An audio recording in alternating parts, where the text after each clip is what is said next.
really in my zone. All my niggas getting cheese like it's provolone. They ain't with us out the bottom, so they'll never know. Even through trial and error, gotta keep yourself composed.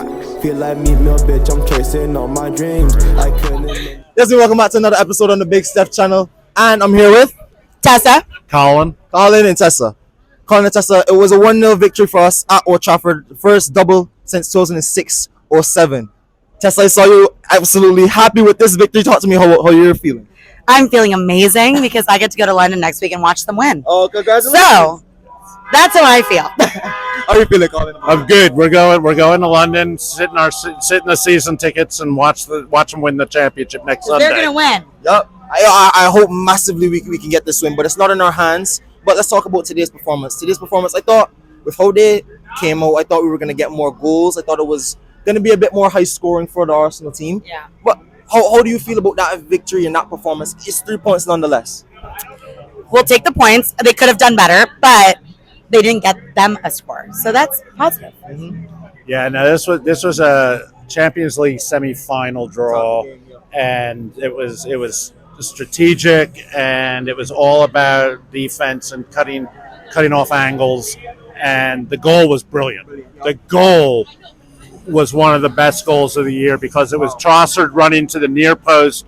If you look at him, he comes across the 18-yard box, and they look at each other, and they get it right, and they got it absolutely perfect.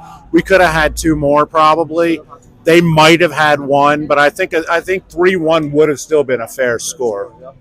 I like how you talk on that goal because I think Trossard and Havertz have been two players that at first didn't get a lot of love like they should have, but have come and grown into themselves across this season. That's Trossard's 17th goal this year. Havertz, another goal and assist, taking his tally way up there.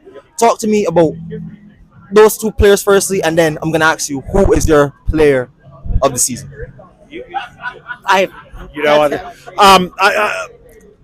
Havertz had a hard time because he's coming from Chelsea. So did Jorginho, right? I mean, you take it from a Derby team. It's going to be tough. It's absolutely going to be tough. And he struggled the first third of the season. He struggled. Especially in midfield. He was really struggling. And then after they went to the desert during the break, they reconfigured the team, and he's done really, really well. Trossard, what I like about Trossard now, not so much when he first joined, because he was great coming off the left, but he's playing defense now, right? He's coming back, which he wasn't doing the first 10 games. He was playing on the left side there.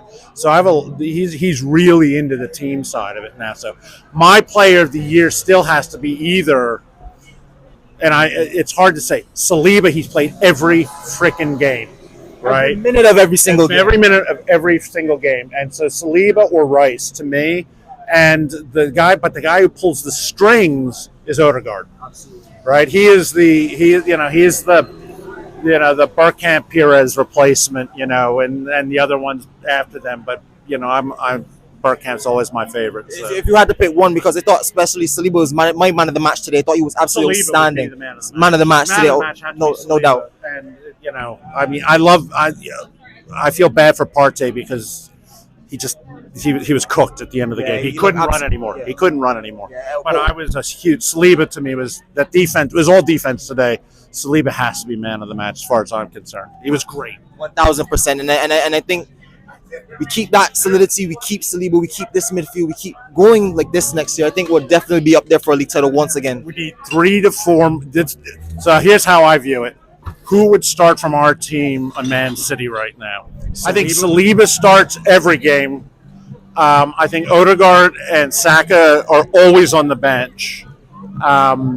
And I'm not sure. Rice probably starts a lot of games too, but also features them. But Saliba is the best defender in England, bar none. I mean, he is, Tony Adams and Martin Keown reincarnated in one human being. It's crazy that he's not even in. He's not speed that nobody. We're not used to this. I mean, when we had Keown, Dixon, and Adams, all across the back, we never saw that speed. He takes one step and he's a foot in front of the guy. He's able to play on the ball, dictate the game. He's absolutely outstanding. Truly one of the best modern center backs in this era. And it's crazy he's not in. Desailly. I would put him in the same category as Desailly, going back to when France won the World Cup.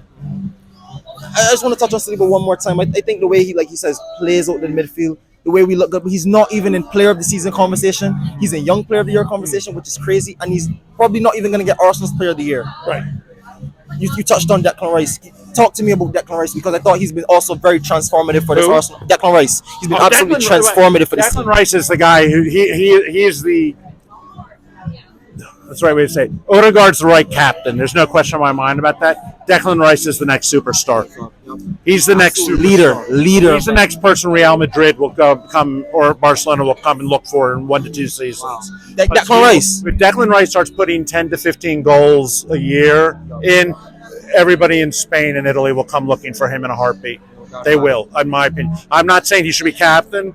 I love Odegaard as captain because when he took the ball out of Saka's hand and put it in Havertz's hand to give him that first goal of the year, that was leadership. But I think Declan Rice's growth this year is tremendous. And I like that you touched on that. Sum it up for me. Do Arsenal still get this Premier League title at the end of the season? I hate the fact that we have to Rely on Spurs or and West Ham. I hate relying on scum. I think we got to. This is the best chance we've had in a long time. I'm flying over, so I'm gonna go watch it. You gotta be there. If you got a chance, you gotta be there. So I'm flying over. I respect that. So that means Colin believes. That's what you guys at home believe as well. Thank you guys for watching another episode. Peace.